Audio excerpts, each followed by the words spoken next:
हमने पढ़ना है इंटरमीडिएट यूवीआइटिस। इसमें हमने देखा था दो चीजें इंक्लूड थी, एक सिल्वर बॉडी का पीछे वाला पार्ट पार्स प्लेना, ठीक है, और दूसरा विट्रस बेस। अगर इनकी इन्फ्लेमेशन हो जाएगी तो इसको हम कहेंगे इंटरमीडिएट यूवीआइटिस।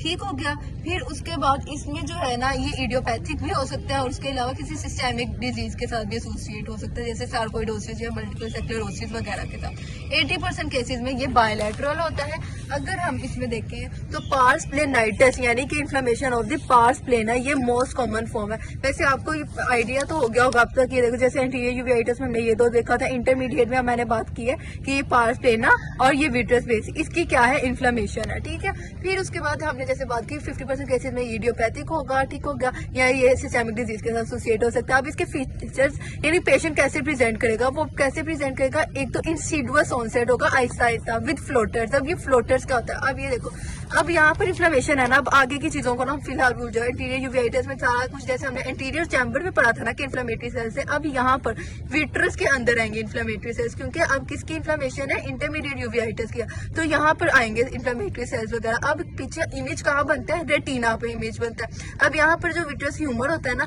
वो एक जेल की तरह होता है। जब रेटिना पर इमेज आएगा ना, अब जहाँ यहाँ पर इन्फ्लेमेटरी सेल्स है, तो जब ये जेल मूव करेगी तो वो आगे आगे आगे पीछे मूव करेंगे, तो पेशेंट कैसे प्रेजेंट करेगा, वो कहेगा कि ना मुझे डॉक्टर साहब धागे धागे से नजर आते हैं, ठीक है ना, चलते फिरते तैरते हुए धागे नजर आते हैं, ये इस तरह से वो प्रेजेंट करता है, उसको क्या कहते हैं, फ्लोटर्स। और ये इसकी कॉमन और मेन प्रेजेंटेशन है। ठीक है। और दूसरा विजन भी ऑब्वियसली जब रेटिना पर इमेज नहीं सही से बन पाएगी तो फिर ये ब्लड विजन होगी और रिड्यूस हो जाएगी।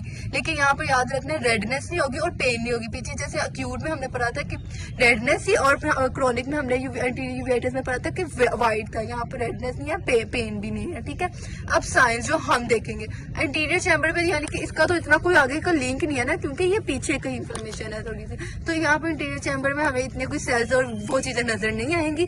विट्रस में हमें नजर आएंगे, जो है ना, विट्रस पीछे नजर आएगा, शो होगा विट्राइटिस, यानी उसमें इन्फ्लेमेशन हुई है ना, तो इन्फ्लेमेटरी सेल्स उसमें नजर आएंगे, प्रीडोमिनेंटली उसके एंटीरियर पार्ट में हमें नजर आएंगे। ठीक है ना। फिर उसके बाद जो है ना, स्नो बॉल्स क्या होती हैं, ये whitish focal collections of the inflammatory cells और exudate most common in the inferior peripheral uveitis. अब यहाँ पर देखो स्नो बॉल सेल्स, क्योंकि ये जो इन्फ्लेमेटरी सेल्स है ना, अब जैसे हमने आगे वाले इन्फ्लेमेटरी सेल्स को क्रेटिक प्रेसिपिटेट्स का नाम दिया था, ठीक है, हमने एक्यूट में कहा था कि वो छोटे होते हैं, क्रोनिक में कहा वो मटन फैट वाले होंगे। अब यहाँ पर इन्फ्लेमेटरी सेल्स को हम स्नो बॉल का नाम दे रहे हैं। ठीक है। जो पहले तो कहाँ होंगे, प्रीडोमिनेंटली नजर आते हैं इन द इंफीरियर पेरिफेरल यूटीरस में, लेकिन अब होता ये है कि जैसे ना स्नो बैंकिंग वाला फिनोमिना, इसमें क्या होता है कि जैसे आपको पता है कि एक चीज यहाँ पर ज्यादा है, ठीक है, जैसे एक रोड होती है ना, जैसे और स्नो उसमें बहुत ज्यादा गिरी हो, तो क्या करते हैं, स्नो को साइड पे कर देते हैं ताकि रोड सड़क साफ हो जाए, वहां से गुजरने की जगह बन जाए। तो जब यहाँ पर इतनी ज्यादा स्नो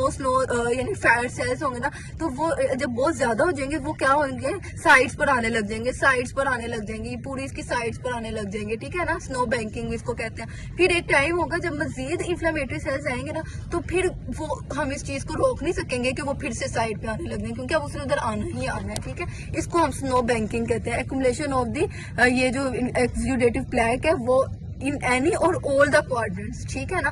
पहले वो इंफीरियर वाले में होता है, फिर उसके बाद जब वो साइड्स पे आने लग जाए तो फिर वो किसी भी क्वाड्रेंट पे जा सकता है। ठीक हो गया। फिर रेटिना पीछे, अब यहाँ पर देखो रेटिना भी है उसके साथ पीछे, तो ये देखो ये रेटिना है ना, ये येलो वाला। अब यहाँ पर हमें जो पेरी फ्लेबाइटिस नजर आ सकते हैं या ऑप्टिक डिस्क की स्वेलिंग नजर आ सकती है।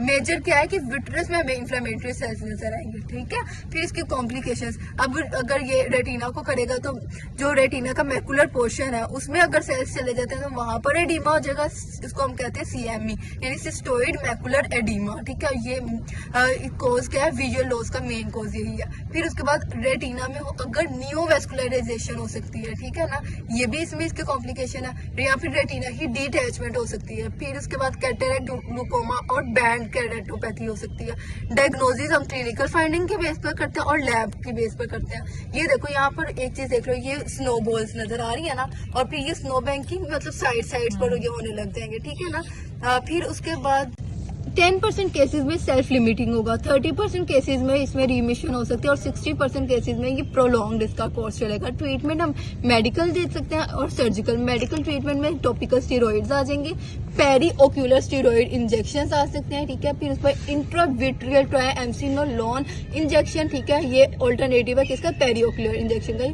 फिर उसके बाद सिस्टेमिक स्टीरॉइड्स और सिस्टेमिक इम्यूनोसप्रेशन, फिर इंट्राविट्रियल एंटी VEGF ट्रीटमेंट। फिर उसके बाद ये किसके लिए, रेटिनल न्यू वेस्कुलराइजेशन के लिए। सर्जिकल अगर हम देखें तो उसमें क्रायोथेरेपी आ जाती है, लेजर फोटोकोएगुलेशन और पार्स प्लेना विट्रेक्टमी, ठीक हो गया ना। और ये किसमें होता है, सीवियर अगर विजुअल लॉस हो। फिर उसके बाद पोस्टीरियर यूवियाइटिस को हम कोरोइडाइटिस भी कहते हैं, ठीक है। अब इसमें हमने देखना है कि क्या होगा, इन्फ्लेमेशन होगी कोरोइड की, और हमेशा ये किसके इन्वॉल्व करती है, जो इसके आगे रेटिना होता है उसको इन्वॉल्व करती है, और इसके रिजल्ट में कोरियो रेटिनाइटिस होता है, ठीक है। इसकी इटियोलॉजी इन्फेक्टिव हो सकती है, नॉन इन्फेक्टिव हो सकती है। इन्फेक्शन में बैक्टीरिया, फंगल, कोई भी इन्फेक्शन हो सकता है। नॉन इन्फेक्टिव में कोई सार्कोइडोसिस या कोई ऑटो इम्यून डिजीज, ठीक है। फिर सिस्टेमिक वगैरह। क्लिनिकल फीचर्स, पेशेंट कैसे प्रेजेंट करेगा, वो कहेगा मुझे पेनलेस विजन लॉस है, ठीक है। विजन कम क्यों हुई है, ड्यू टू एसोसिएटेड कोई इन्फ्लेमेटरी जो है ना रिएक्शन वगैरह की वजह से, ठीक है। और रेटिना भी तो इन्वॉल्व है ना, तो उसकी वजह से भी विजन कम होगी। फिर फ्लोटर्स, यहाँ पर भी फ्लोटर्स हैं, वो क्या, वही बात है कि जो पीछे वाली, इधर देखो यहाँ पर क्या है, एक ये है कोरोइड, ये इन्वॉल्व है, और उसके साथ आगे रेटिना है, ये दोनों इन्वॉल्व है। तो फिर यहीं पर इमेज रेटिना भी पीछे बननी है, तो क्या होगा, विट्रस में सेल्स होंगे, सेल्स ये जेल है, ठीक है ना, विट्रस ह्यूमर, और जब ये मूव करेगा तो धागे, वो कहेगा पेशेंट के मुझे फ्लोटर्स यानी धागे तैरते हुए नजर आते हैं। ये बड़ी कॉमन कंप्लेन होती है पेशेंट की, ठीक है। अब होता ये क्या, ये मेटामॉर्फोसिया, इसको कहते हैं कि ना, अब जो इमेज है ना, यानी विजुअल इमेज, उसको वो सही से नहीं नजर आती, ठीक है। मतलब वो अगर स्ट्रेट लाइंस है ना, तो वो उसको कर्व्ड नजर आएंगी। उसकी वजह क्या, मैं ये समझाती हूँ। ये देखो, तो हमने पढ़ा कि कोरोइड होता है, उसके आगे रेटिना होता है, ठीक है। रेटिना की कोई 9 लेयर्स होती हैं, ठीक। सबसे पीछे वाली जो है ना रेटिनल, ये आरियम एक मेम्ब्रेन होती है, उसके आगे होती है जिसमें रोड्स और कोन्स बहुत ज्यादा प्रेजेंट होते हैं। अब यहाँ पर ये देखो होता है क्या है कि, एक मिनट, मैक्सिमम जो कोन्स और रोड्स वाली एरिया होती है उसको हम कहते हैं फोविया, ठीक है।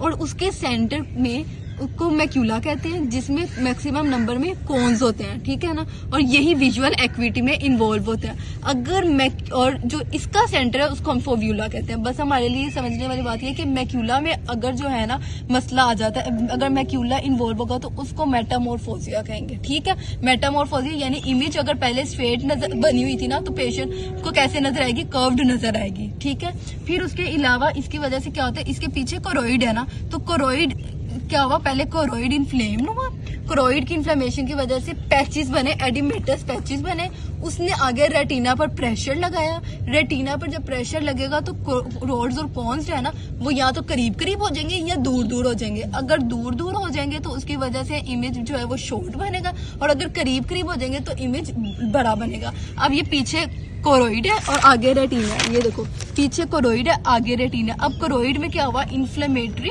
सेल्स जो है ना, इन्फ्लेमेटरी पैचेस बने। जब इन्फ्लेमेटरी पैचेस बनेंगे तो वो आगे किसको पुश करेंगे, रेटिना को, आगे प्रेशर लगाएंगे रेटिना के ऊपर। ये कोरोइड है, आगे रेटिना है, जिसमें मैंने जो इसकी लास्ट लेयर होती है उससे आगे वाली, वो उसमें रोड्स और कॉन्स बहुत ज्यादा होते हैं। यहाँ पर बने, मैंने कहा पैचेस बने, ये देखो, ये कोरोइड पहले नॉर्मल था, अब यहाँ पर पैचेस बन गए। उसकी वजह से रोड्स और कॉन्स अगर जो है ना ये दूर दूर जाएंगे तो इमेज शॉर्ट बन जाएगा, अगर करीब करीब आ जाएंगे तो इमेज बड़ा बन जाएगा, ठीक है। और अगर मैक्यूला में मसला होगा तो फिर उसकी वजह से मेटामॉर्फोसिया होगा। माइक्रोप्सिया में क्या कहते हैं, इमेज शॉर्ट बनता है, और मैक्रोप्सिया में इमेज बड़ा बनता है। फोटोप्सिया में क्या होता है कि लाइट, फ्लैशेस ऑफ लाइट की सेंसेशन फील हो रही होती है, ठीक है, क्योंकि इरिटेशन होती है रोड कॉन्स की। पॉजिटिव स्कोटोमा किसी कहते हैं, अगर ब्लाइंड स्पॉट हो विजन में, अगर मैं कोई विजन दिखा रही हूँ गोल चीज, तो उसमें कोई एक पॉइंट पे उसको बिल्कुल नजर नहीं आएगा, उसको हम कहते हैं ब्लाइंड स्पॉट, जहाँ पर कुछ नजर नहीं आएगा, ठीक है ना। फिर उसके बाद इसके साइंस वेरिएबल होते हैं, डिपेंड कर होते हैं कौन सा पॉजिटिव एजेंट है। और फिर उसके बाद ट्रीटमेंट में नॉन स्पेसिफिक थेरेपी, स्टेरॉइड्स और इम्यूनोसप्रेसिव ड्रग्स, और फिर specific depend on the underlying cause, ठीक होगा। अब इसकी टाइप्स आगे मैं एमसीक्यूज के लिए इंपॉर्टेंट है, एमसीक्यूज पॉइंट ऑफ व्यू से इसको हम करेंगे, वो अभी